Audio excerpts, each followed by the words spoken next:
Hello guys, मेरा नाम है सनी। आप देख रहे हैं डेली निक्स। सो गाइस, आज हम बात करेंगे चाइना ने कहाँ कहाँ किस इंडस्ट्री में इन्वेस्टमेंट किया है। So without a wasting time चलिए शुरू करते हैं। सो गाइस, आपने भी मेरी तरह कभी ना कभी ये बात जरूर सुनी होगी, या तो आप खुद ही ऐसा सोचते होंगे कि अगर इंडिया चाइना के सारे प्रोडक्ट का बाइकआउट कर दे तो चाइना पूरी तरह से बर्बाद हो जाएगा।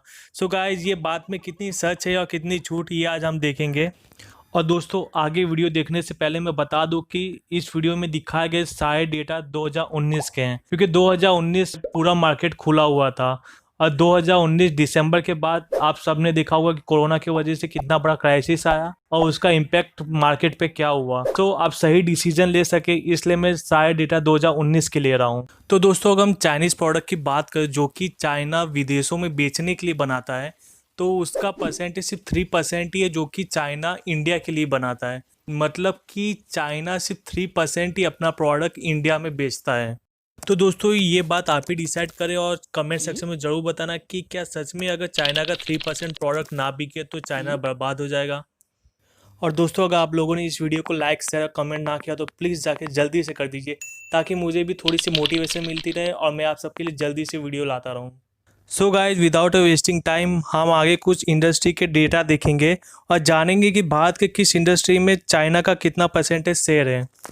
सो गाइज, अगर हम स्मार्टफोन की बात करें तो 2 लाख करोड़ रुपए का ये बिजनेस है इंडिया में, जिसमें से 72% शेयर चाइना का है। अगर स्मार्ट टीवी की बात करें तो 25,000 करोड़ का ये बिजनेस है इंडिया में, जिसमें से 42 से 45% तक चाइना का शेयर है। और वहीं टेलीकॉम इक्विपमेंट की बात करें तो ये बिजनेस 12,000 करोड़ का है, जिसमें से 25% चाइना का है। और वहीं अगर हम होम अप्लायंस की बात करें तो तकरीबन 50,000 करोड़ का ये बिजनेस है, जिसमें से 5 to 7,000 करोड़ रुपया चाइना का है। अगर ऑटो कंपोनेंट्स की बात करें तो तकरीबन $57 बिलियन का ये बिजनेस है इंडिया में, जिसमें से $15 बिलियन चाइना का है। दोस्तों, अगली दो इंडस्ट्री है जो कि पूरा का पूरा चाइना संभाल रही है। अगर ये हम कहें तो ये बात गलत नहीं होगी, क्योंकि जो फर्स्ट है वो है टॉय इंडस्ट्री और सेकंड है सोलर पावर इंडस्ट्री। दोस्तों, ये दोनों इंडस्ट्री का 90% शेयर पूरा का पूरा चाइना का है। इसके बाद आता है steel industry. Guys, steel industry में 108 मेट्रिक टन का मार्केट है, जिसमें से 20% चाइना का शेयर है। और लास्ट में फार्मा इंडस्ट्री। और गाइस, फार्मा इंडस्ट्री की बात करें तो तकरीबन $20 बिलियन का ये बिजनेस है इंडिया में, जिसमें से 60% चाइना का है। ये तो रही कुछ इंडस्ट्री की बात। पर अगर हम एफपीआई की बात करें तो यानी कि फॉरेन पोर्टफोलियो इन्वेस्टमेंट, इसका मतलब है कि अगर कोई कंपनी किसी देश में जाकर किसी कंपनी को फाइनेंशियल सपोर्ट करता है तो उसे हम एफपीआई कहते हैं। तो दोस्तों, अगर 2019 के लास्ट क्वार्टर की बात करें तो चाइना का एफबीआई उस समय 774 करोड़ रुपए का था। बट 2020 के फर्स्ट क्वार्टर में इनका एफबीआई बढ़कर 3,257 करोड़ रुपए का हो गया, क्योंकि कोविड-19 की वजह से बहुत सारी कंपनियों के शेयर के प्राइस गिर गए थे, जिसका फ़ायदा चाइना ने उठाया।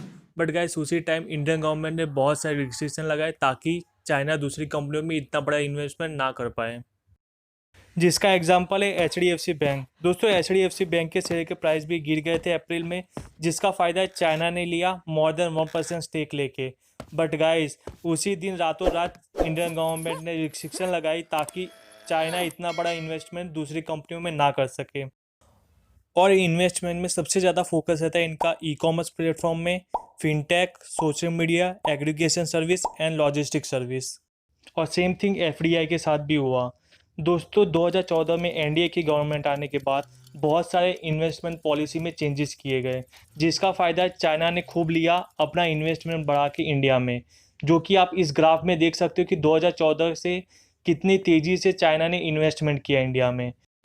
पर 2016 से 2018 के बीच चाइना से रिश्ते बिगड़ने पर इंडियन गवर्नमेंट ने बहुत सारे रिस्ट्रिक्शन लगाए, जो कि आप इस ग्राफ में देख सकते हो कि 2017 से 2018 के बीच कितनी बड़ी गिरावट देखने को मिली चाइनीज़ एफडीआई में। गाइस, ये आपको सुनने में थोड़ा सा अजीब लगे, पर हमारी गवर्नमेंट कभी कभी चाइनीज़ ऐप को प्रमोट करती है या तो खुद को ही अपने आप को प्रमोट करवाती है चाइनीज़ ऐप पर। For example, Paytm and TikTok. दोस्तों, आपने 2016 के नोटबंदी के समय पेटीएम का ये पोस्टर कहीं ना कहीं जरूर देखा होगा, क्योंकि उस समय चाइनीज़ ऐप पेटीएम के ब्रांड एम्बेसडर थे पीएम नरेंद्र मोदी। और उसी तरह आपने टिकटॉक पर इंडियन गवर्नमेंट के ऑफिशियल पेज जरूर ही देखी होगी अगर आपने टिकटॉक यूज़ किया हो तो।